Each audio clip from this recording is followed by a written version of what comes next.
Canada is not for sale, declared Canadian Prime Minister Mark Carney during his first meeting with US President Donald Trump at the White House. The talks took place amid a heated trade dispute between the two countries, with Trump even suggesting that Canada could become the 51st US state. For Prime Minister Carney, this meeting in the Oval Office was his first chance to respond directly. Just recently, at a press conference, Carney emphasized his readiness for tough but constructive discussions. But how did these talks unfold, and should we expect an improvement in Washington-Ottawa relations? Watch our next report. Our old relationship with the United States, a relationship based on steadily increasing integration, is over. With these words, newly elected Prime Minister of Canada, Mark Carney, set the tone for his leadership. Speaking in Ottawa after a meeting with provincial leaders, Carney emphasized that US tariffs imposed by President Donald Trump have forced Canada to rethink its economic model and seek more reliable trade partners. But is the old relationship truly over? Wasting no time, Carney traveled to Washington just a week after his election for his first meeting with US President Donald Trump at the White House. Mr. President, are you close to a trade deal? Canada, as you meet the new Prime Minister, sir. Do you think this Fed will cut interest rates tomorrow? Former Canadian Prime Minister Justin Trudeau didn't have a warm relationship with Donald Trump, who often dismissed him as a mere governor. So it was surprising when the US President opened his meeting with newly elected Prime Minister with a friendly exchange of pleasant words. But still, the atmosphere grew slightly tense when Trump, sitting just a meter away from Carney, repeated his claim that he wouldn't abandon his idea of making Canada the 51st US state. Well, I still believe that, but you know, takes two to tango, right? But no, I do. I mean, I believe it would be a massive tax cut for the Canadian citizens. You get free military, you get tremendous medical cares and other things. You know, as a real estate developer, you know, I'm a real estate developer at heart. When you get rid of that artificially drawn line, somebody drew that line many years ago with like a ruler, just a straight line right across the top of the country.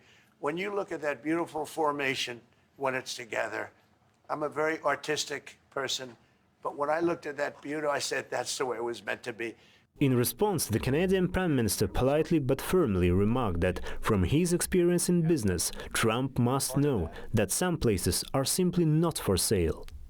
Well, if I may, as you know from real estate, there are some places that are never for sale. That's true. We're sitting in one right now, you know, Buckingham Palace that you visited as well. That's true. And having met with the owners of Canada over the course of the campaign last several months, it's not for sale, won't be for sale ever.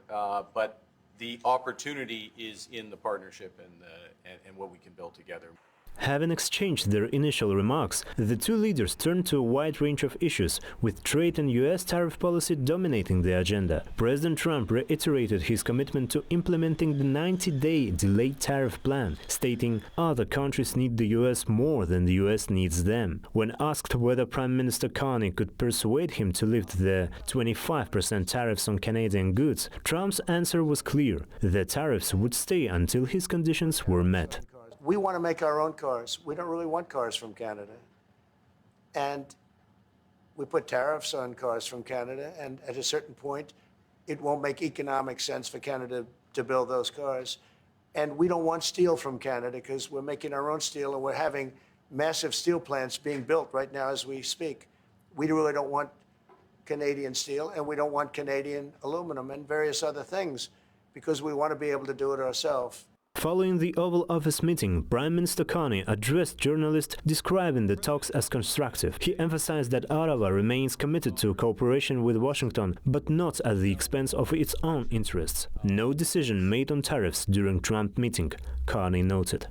We're having a very complex negotiation about a wide range of issues, and it's, as I said before I came here, I wouldn't have expected white smoke coming out of this meeting. That was not my expectation, that because of the nature of the negotiation. So you don't expect to have specific progress as things move along, even when you're making progress, because it's a global, that's why it's a global negotiation. In Canada, high hopes rest on the shoulders of a new Prime Minister. Mark Carney brings extensive experience from the financial sector, including 13 years at the Goldman Sachs, leadership of the Bank of Canada during the 2008 global financial crisis, and a term as a governor of the Bank of England during Brexit. Some Canadian voters said that with such a background, even if Carney cannot persuade Trump to change his stance on tariffs, he will undoubtedly find a way to protect Canada's economic interests. Yeah, I think Mr. Carney is the new hope, right? The possibility for what might happen in Canada. Certainly he comes with an established track record. Leader of the Bank of Canada, leader of the Bank of England, has led, in really tough economic times. So he has a track record. He's well-spoken and he's ready to put Canada first, I think, and help out Canadians financially as well and take on the United States. He's not afraid to speak up and challenge, I think, Donald Trump and his tariffs. Canada is one of the most trade-dependent countries in the world, with the United States accounting for 77% of its total exports. Around 60% of the crude oil and 85% of the electricity imported by the US come from Canada. Moreover, Canada is a major producer of 34 minerals and metals that the Pentagon considers critical to US national security. But can the Canadian economy withstand with US pressure? That's the question leading Canadian economists are now asking. It's a transformational moment. We've gone through the looking glass. There's chaos on the agenda for the next 3.5 years. None of the old economic rules are holding in this moment. Guaranteed, we are in a recession. Forget about will we be in a recession. We're in a recession right now. The only question is how deep and how long. And the question mark is, can we recreate the Canadian economy without the handmaiden of the United States? And that is a question mark for anybody. Where's the crown?